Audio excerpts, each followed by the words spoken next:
Okay, all right. You know if Fume got here yet? No, I haven't seen him out there. Okay, all right. So I'll figure it out either. Howdy, gamers! What's going on, Shiro? All right, so starting things off here, I did the same thing to Tao. I like to pick the brains of the players as they come here. What is your view? I have a lot in terms of what Incineroar probably approach with this, but your experience with Tao and how he's going to approach fighting someone like Chavo here. Got it. So the main thing I've noticed with Saul is he's going to want to try to get in and get the combos. He's going to try to go for a few combos that might be really freaking tight anyway, even though Incineroar has like a really fast counter. So like he'll like definitely avoid the counter, so watch out like with a few things, especially after fighting 6 AM, because I know he already has experience with that too. And Tall believes Zelda is one of the best edge guarders in the game, so he's going to try to get him off the stage and just end it right there. Yeah, exactly. Now, one of the things with this matchup here, it's all about how does Chavo control ledge against Zelda, because you don't want to be fighting her too much at center stage because you constantly land right on top of her with Nehru's Love. But the alone whip, wow, holding down on up B there as a way to check down to the ledge. Okay, that's already an answer to ledge trapping. Yeah. But being able to catch someone like Incineroar who swings a lot out of disadvantage is very important for Zelda, and that's why Incineroar needs to win at ledge by comparison to constantly getting called the way he is right now, though. And I don't know if Chavo has the experience in the matchup to deal with it, because Tal is dealing with it 100%. Tall playing really well today, and even without the teleport, he also has a Night while off stage to just cover ledge as well.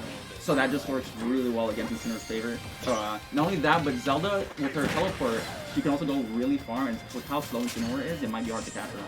Yeah, that's another big thing, too. Like, this is a matchup of two characters that you look up on paper, like, oh, they're supposed to be bad, right? Like, no, actually, sleeper-wise, they're not. And as the game has gone on, we see Zelda find her way straight to the Blast Zone, but this is, like, Incineroar loves characters who approach a little bit too much. This is a character who doesn't need to do much of that, because she's a great whip punish character, much like that. That's going to be game number 1 going to Tall.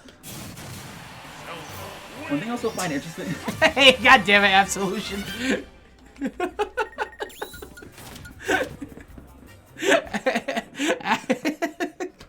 Everybody always hops onto Chavo's stream and starts talking from his perspective. Usually Ling.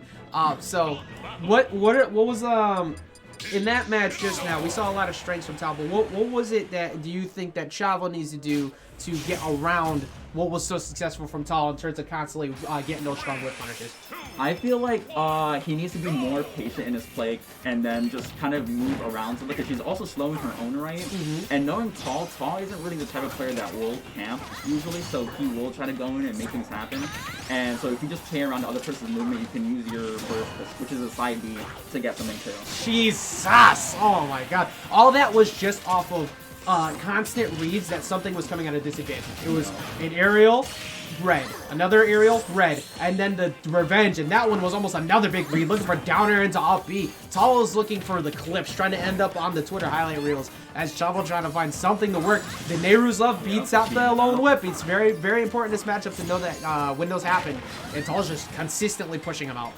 You're also going to see Tal go for a lot of pivot grabs, just because the grab box is so huge on that. It's also like surprisingly slow, so you'll never like really expect to get hit by it. Yeah, and I mean just in general too, like Zelda has really random times where she runs up on you that you aren't expecting, because like usually you're sitting there waiting. Wow, another big whip punish on the load whip. I don't think we've seen a single one of those that hasn't gone unpunished with at least 30-ish% or a KO.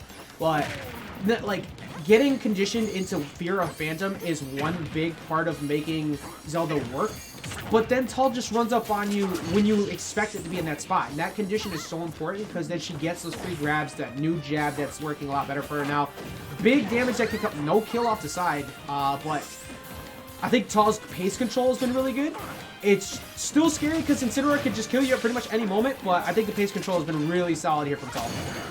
Another thing I also noticed when we were talking about the Knight too is that me and Tal was actually laughing at one point. We know for a fact that if Incineroar is supposed to like counter the Knight, he can still get a punish off it. So even then, you can get like a kick and get another grab. Doesn't really matter. Yeah, that's like, oh, actually, you know what? Looking at this match is dumb close right now. And he was looking for a roll read or maybe a neutral get up in place. If Chavo can find like one solid string, maybe an up air string. Oh, that's a scoop. You're not dead yet because it's PS2, luckily, but this is actually getting pretty close here. Backing off, respecting the fact that the up B at ledge happened last time. Looking for a back air on platform. They're out of shield. All of a sudden, this is actually super close. That was a really dominant lead. Almost gets the jump, misses the grab. And that grab was so close, and that's gonna be Tall taking it, stopping the bleeding because Chavo almost took that second game. That was really close too because